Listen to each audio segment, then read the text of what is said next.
Good day mga kahabi! Isa na namang napakagandang araw po sa ating lahat. And by the way, this is Weng of RGO Mini Cook at iba pa. And for today's video, vlog mga kahabi is ito nga, medyo matagal-tagal na rin yung ating last update sa ating Mini Cook. But for today, is papakita ko sa inyo kung ano yung mga kalagayan ng ating mga alagang mga bagong pasisiw dito sa ating boarding house. Kasi nga, this past few kailan ba yung last nating vlog? Hindi ko na matandaan.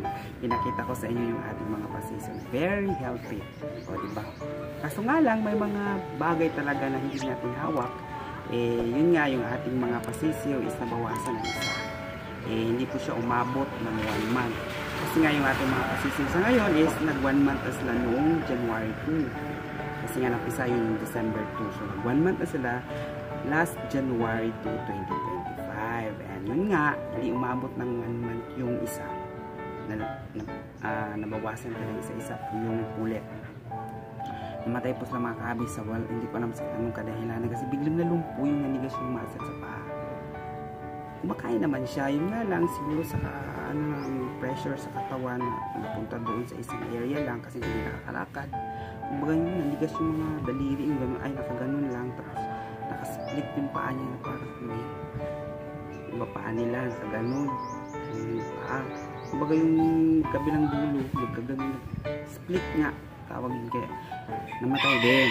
And for today's naman mga kahabi, ipapakita ko sa inyo kasi nga meron naman tayong panibagong mga problema kasi may mga bagay talaga na hindi natin hawak kasi nga yung dalawa naman sa ating mga natirang mga sisiw is nagkaroon din ng sakit. Kaya ipapakita ko sa inyo. And of course yung ating kapatid ng ating hen na isang kak na ngayon is nagkaroon din ng sakit. Hindi ko mawari kung anong dahilan kasi healthy naman. Ulis naman pinapainom na vitamins. Siguro may mga dahilan lang talaga na hindi natin hawak. And of course hindi naman tayo expert pagdating sa mga ganong klase ng sakit. Kaya ito na nga mga kahabi is papakita ko sa inyo yung mga sisiw na merong dinadamdam na sakit. Isa sa mga dahilan mga kahabi na nakikita ko kasi this past few months laging umuulan. Tapos kasi nga palaging umulan, dagsa yung mga lamok. Actually nagkaroon din ng ganito ang sakit ng nanay nila. Pero ano lang talaga, nagamot natin at natanggal yung parang kagat. Pag nakagat kasi sila ng mga lamok kasi mga kahabi, parang nagkakaroon ito ng parang hulugo. Kaya iwas talaga kahit anong gawin ko, nagkatol na ako para sa akin kasi ang pinaka-expose kasi sa kanila pag maraming lamok is yung kanilang mga palong tsaka yung mukha. Ayun yung sa kanilang mata. Yun yung mga part na nagkaroon ng kagat at parang na-infection. Hindi ko alam anong nangyari hanggang sa lumaki. Pero sa ngayon, although may mga sakit sila is malakas naman pa rin kumain at maliksi. Yun nga lang may mga parang kulugo na may magsugat-sugat. Papakita ko sa inyo yung dalawa nagkaroon ng sakit. Kasi yung isa naman is medyo nakakita naman, kaso nga lang dumikit na yung talukap kasi nga nakagat yun and then namaga tapos parang nagsugat at parang yung isang talukap niya is nagkaroon ng napunit kasi nga nagsugat na, nabutas. Palagi nga nag-iingay kasi nga siyempre sino ba namang gustong ganun, mag-iingay talaga sa sakit. Pero malakas, kumakain pa naman sila malakas. Ito yun mga kahabi, yung isa.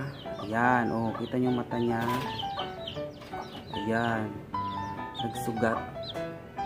Anyway, ginagamot ko naman siya. Pinapainom ko sila ng vitamins para dagdag immune boost sa kanila para malabanan yung mga virus pa sa katawan. And then dito sa kabila naman, ayan.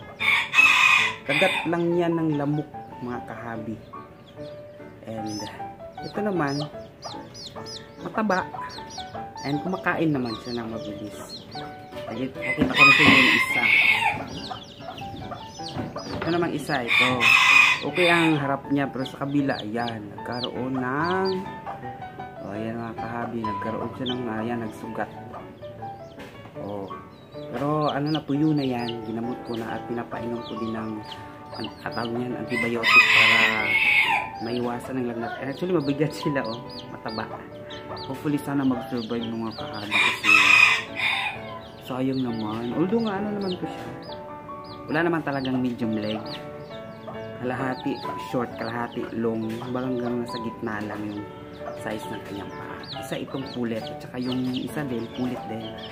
So far mga kahabi, yun lang man yung may problema sa mga sisiw. The rest, okay naman silang lahat kasabay yung kanilang nanay. Actually pinaliguan ko nga yung nanay nung nakarang week kasi marami na rin mga kuto.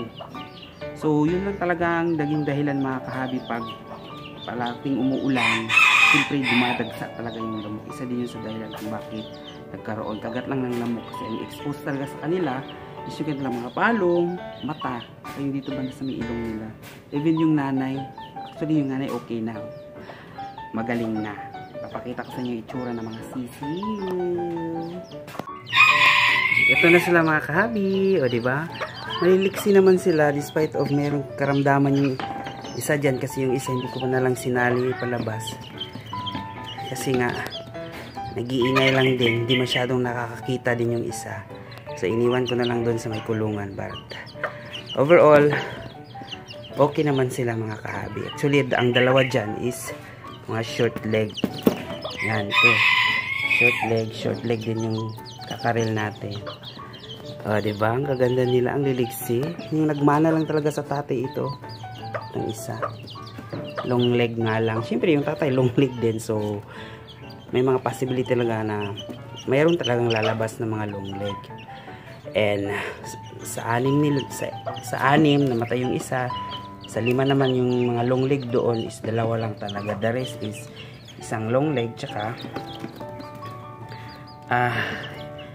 puro long leg na 2 long leg, isang medium leg tsaka 2 short leg. Ayan sila mga kahabi. Ang kikit nila, di ba? Ang liliksi pa din.